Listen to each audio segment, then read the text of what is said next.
roundtable. Mike Story, Nick O. We're going wide receivers. This is rookie landing spots. We're going to go off their talent, their draft capital, and their landing spot. We're going to kind of break all that down. Fantasy impact, real life impact, all that good stuff. Number 6, Ricky Pearsall. This is Nick O's guy. Well, he's about to be his Nick O's guy. He is, dude. To the Niners. Do you like him? Did you like him before they took him? Because we didn't talk about him on our wide receiver show, by the way. Yeah. And this guy's a college expert.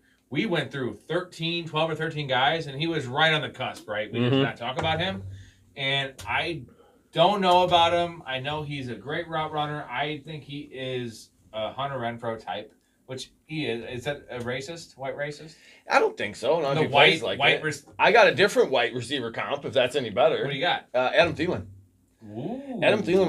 Fantastic route runner in Minnesota. Yeah. Had a lot of really successful years there with Diggs opposite of him. And I see a world where this is Debo's last year. Ayuk's the best pure receiver on the team, and Pearsall's the wide receiver too next year. Wait, so who's gone? Debo? Yeah. Do you like the pick? Are you happy with it? With the guys, Adonai Mitchell was still on the board. Coleman. Jalen Polk. Mcconkey, who is supposed to be the better version, right? Yeah. Of Ricky Pearsall. No one's talking about Pearsall. People are talking about Mcconkey, the donkey. There's a lot of Mcconkey, the donkey. Trademark that right now. Right? I'm trademark. I think you forgot at the end of that. Well, knowing you, I was waiting for it. Thanks. I just assumed you assumed he had a that's all. I hope he does. I hope he does too. I hope they all do. That aside, donkeys aside. No, the Pearsall pick, it wasn't that he was the best pure receiver available. It wasn't that he was the best receiver left. A lot of experts were mocking Xavier Worthy to the Niners. And the thought was Kansas City jumped the Niners to go get him. The problem with the other receivers that were there, and A.D. Mitchell being one of them, Mcconkey's legit. Yeah, legit. Is they don't fit the mold of what San Francisco wants the receivers to be able to do. Nobody's a Debo. You're not replacing Debo ever. I'm not going to say Pearsall is ever going to be able to fill that role or run after the catch like he does, but Pearsall is one of the best route runners coming out, and he separates in the short to the middle of the field. And what do the Niners do?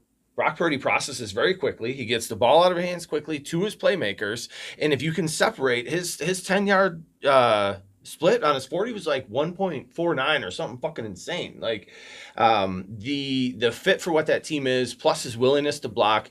When you watch him run, he never avoids contact. He doesn't go out of bounds. He reminds me a little bit of McCaffrey, where like he's trying so hard to get extra yardage. I get scared they're going to get hurt every play.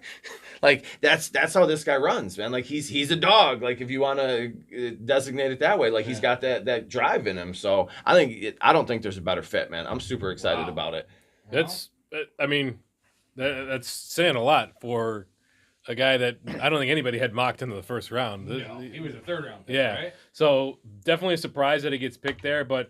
Like you mentioned, great route runner, ton of versatility. He's got that dog in him. He's strong. He could carry the ball too. He probably get some end arounds. But until either Debo or Brandon Ayuk get moved or cut, neither one's getting cut because of their current situation. But until one of them gets moved, there's just no room for this guy in Shanahan's scheme. Nope, not this year. But I mean, if you have the space in your bench and you want to stick him, a lot of upside, injury upside with that. If one of those guys does get hurt, yeah.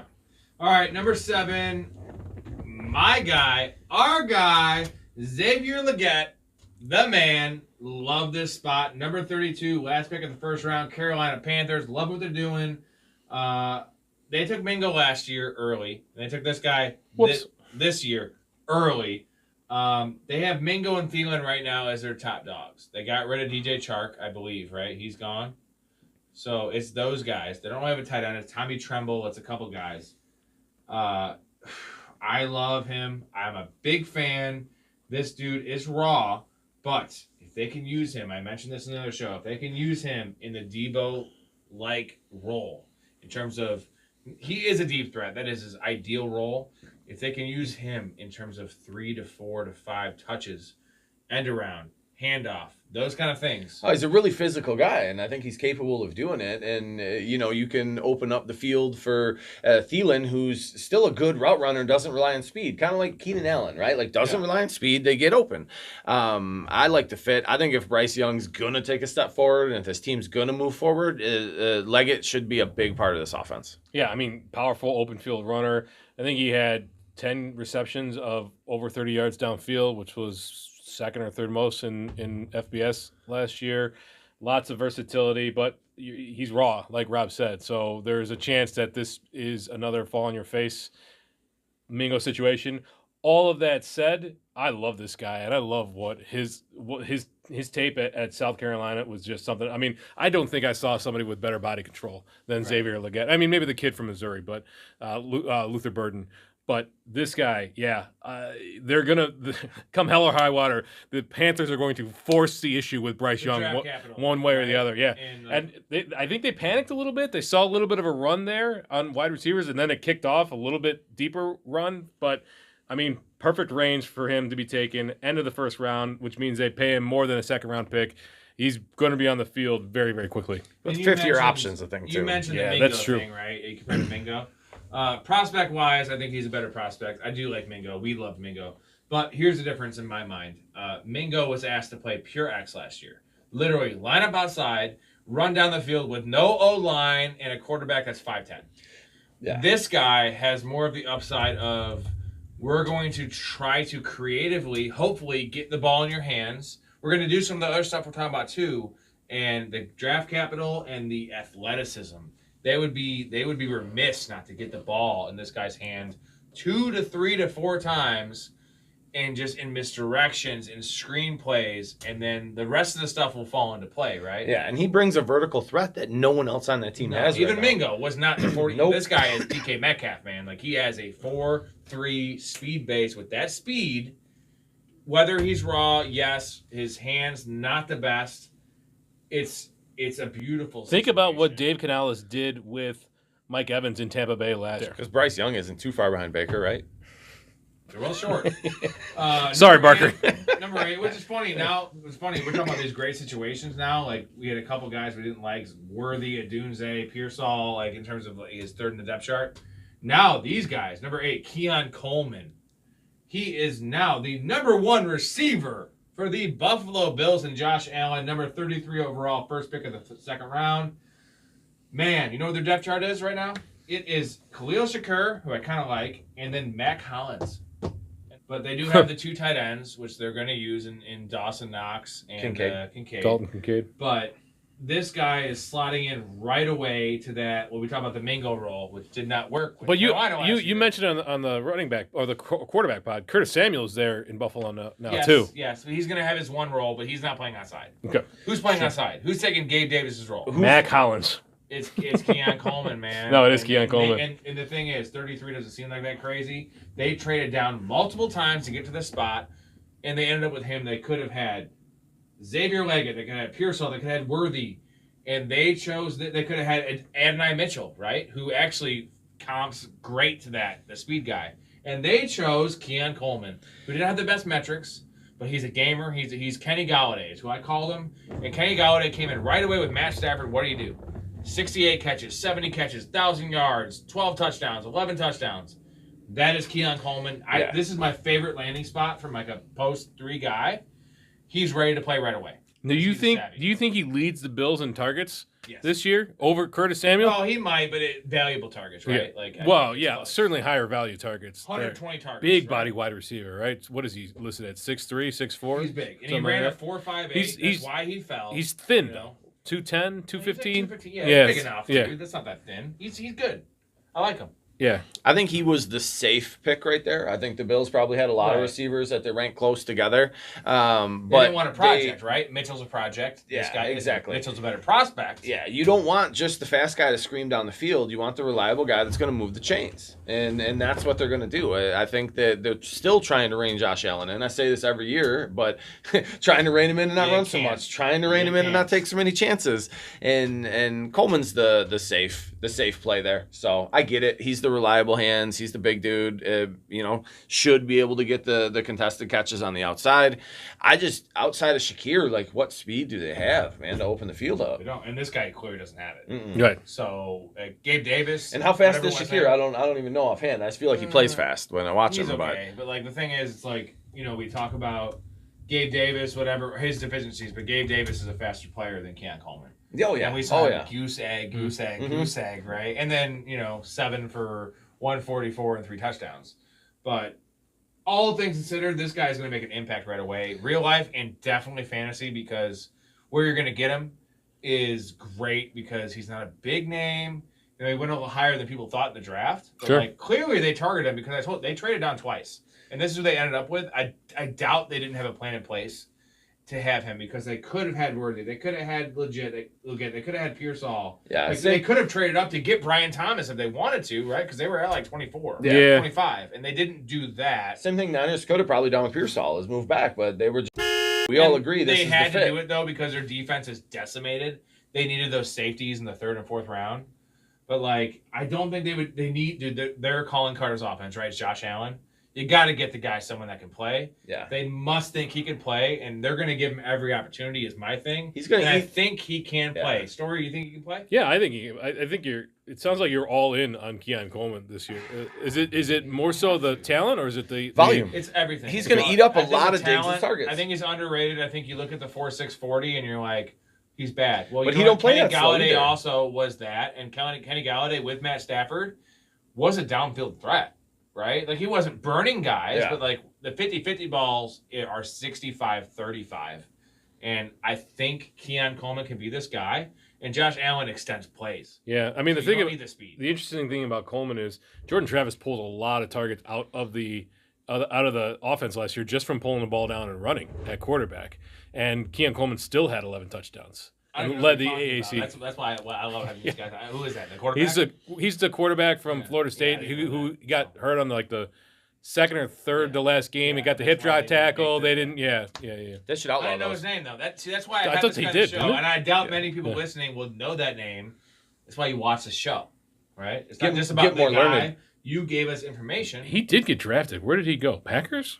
Jordan Travis? We'll circle back to it. Doesn't matter. Yeah. But All right, next guy, Mcconkey, the donkey, trademark it. Mcconkey the donkey. Number 9, he went 9th as the receiver. He went number 34 to the Chargers. I love the fit. I was not a big fan of the player. I had him pretty low, 11, much lower. Actually, technically not that low to where he went, but people had him at 5, 6, 7, right? But they have Josh Palmer and they have Quentin Johnson. They lost the tight end, Gerald Everett. Yep, to the Bears. Bears. I know they want to run the ball, but in that division, with that team, they're not going to be able to run the ball if they want to when they're down by 14 points in the second quarter. Who fits the best when you're down with Justin Herbert? You don't have Austin Eckler anymore. It's Lad McConkey, the donkey. I actually love this spot. I'm warming on the player a bit just based on where he's going. What say you, Story? What say you? Yeah, probably the best technical route runner in this class, or at least one of the best. Super fast to 4.39 40 at the combine. He was a combine hero. He was a Senior Bowl absolute stud. He blew the minds of the scouts that went to the Senior Bowl. So I think that's why he screamed up mock draft boards, and why he's a top in the top of the second round pick. If he had tested okay or even above okay, I think he's a 4th round pick, because I watched this kid at Georgia and he's good. He's very good, but there's nothing really too special about his game other than being a tough, technically proficient wide receiver, which is what the Chargers love. So they love their slot receivers that, Keenan Allen spent a lot of time in the slot as a great route runner with great footwork. And that's kind of what McConkey is here. To me, he just disappeared too often playing, and he's also got some injury history behind him too. I think he spent time off the field with back and knee issues last year, and in several years before that. He only had really 1 year of production at Georgia, although he was there for 4 years. So for me, I'm a wait and see. I like the talent and I love the fit, but I'm a wait and see because I don't know quite that this offense brings enough to let him shine. So he reminds me a little bit of Pearsall, right? He went a little higher than what most people thought they were going to, but it was a great Senior Bowl for both of those receivers where they showed out, and their measurables at the combine both were fantastic. And teams are taking the shot on these route runners that are going to be open. The concern there is this Mike Williams again, like with the injury history? But there's an upside in that offense with what else is there with Herbert, and I know they want to run it to him, but like you said, they're not going to be able to. Except for when they're playing Denver. You're not going to have to score much to beat them. Suck it, Sean Payton. Warfare here. Here we go. I see a world where he's an 80-catch dude, potentially. Yeah. Well, that's the upside, 80 right? catches Yep. in year one? Dude, it's possible. Holy. I have very little faith in the other receivers there. That's Well, fair. Quentin Johnson's one of them. How many targets? that is 80 catches in year 100 one. Well, he 30? also Justin Herbert, who I know you're not the biggest I fan, but hate Justin Justin. Herbert's good. He's fine. Dude, no, he's better than he's fine. Yeah, he's all right. He Where throws do a you lot. rank him Long-haired, as a subway quarterback? Where do you rank him as schlepping. quarterback? He is a top 10 quarterback at least. Top Fuck it. 12? Oh, Jesus Christ. Okay. Maybe. Let me ask you this. I've kind of been a pseudo Josh Palmer fan. I Love hate Josh Quentin Palmer. Johnson, okay? It's very evident. But I actually like him this year in fantasy. Just so you know, where he's going to be drafted. And now you have Mcconkey, okay? And you have no tight end. Where are you drafting Mcconkey in terms of the hierarchy of these receivers? Who is the tight end? Palmer, Quentin Johnson, that Donald Parham, who's a goal line guy. He's 6'9". Yeah, Donald Parham. Okay. So are you going Palmer, Quentin Chicken farm? Johnson, or McConkey, man? McConkey's the number one receiver in that offense, in my Let me give you this. I'll give you this good situation. I'll say Quentin Johnson's probably an 8th round pick. I'll say Josh Palmer's a 9th round pick, and I'll say that we will put McConkey as an 11th round pick. You think so? Best value. I mean, good value, but McConkey's not going to play in 3 wide receiver sets. Or no, 2 wide receiver sets. But they're not going to. Who plays 2 wide receiver sets anymore? Apparently, Jim he does. Harbaugh. Yeah, he Jim does. Harbaugh. Jim Harbaugh. I mean, Greg dude, Roman? How many? Like they're probably So gonna you they're probably think going to run a Josh lot of Palmer- 21 you personnel. think Josh Palmer keeps him off the Yeah, field. I do. As We the saw what Josh Palmer could do 34th last I year. like Josh Palmer, but dude, he is not. He wasn't drafted as high. It's his 3rd year. We know. I like him. He's a good player, man. He is not. McConkey is a 65% snap share player. Okay. These aren't tight ends, so I'm gonna disagree with you. If it was a tight end, I would be like, all right, Story's got So this. you're but- going Quentin. Are you going Palmer over Quentin or Quentin over Palmer? What are you doing? Me? Yeah. Palmer. Palmer first? Yeah. And then Quentin? I don't. I'm done. I'm done with Quinn Johnson. You He's are off. all He's in. off. Wrote him off. Hey, Wrote him listen, off. it's all it takes. Don't do It takes that, 1 though. year for me. 1 year. Like Wow. you either have it or you don't. If you can't show me in rookie year that you've got something, anything, he had every opportunity to do something So last your year. wife gets drunk and kisses the guy once, you divorce her, and she never talk to her again? No, I mean Because she's she's gonna, already what you're shown. saying. She's already shown him something. yeah, she showed me something in year 1. Like if she was kissing dudes on our wedding day, I'd have a little bit of a problem For with the that. first day? Yeah, second date or something. Yeah. Like, All right. Jalen Polk, number 37 to the Patriots, the place that wide receivers go to die. Very true. This actually isn't awful with Drake May, and he has pedigree. Historically, I would just say just absolute trash because no matter what they do, it sucks. But what do you think? I don't mind it. No, I like it. I like. He's gonna I play mean, every snap, right? what's the theme of this year's draft? It is surrounding young quarterbacks with the talent that they'll need on the offense to succeed. And Jalen Polk, I mean, New England also drafted Javon Baker in round 4, so Yeah. they're trying to build something They're here. like the same player though. Yes, but Baker's taller, but they're both Baker is backs. much taller. But I mean, what's wrong with a little redundancy, right? Like, When they have so- nothing too. They have nothing. surprising high 2nd round draft pick, but I mean, he played with Rome Odunze and Jalen McMillan, right? A lot of talent on that Washington field, and he still produced. So for me, you're looking at a kid that what is he listed at? So 6'1", 203, Plays solid, bigger. Plays bigger. solid outside receiver. He's tough. He can make plays over the middle, in traffic. This was awesome. Yeah. And it's been a complete joy.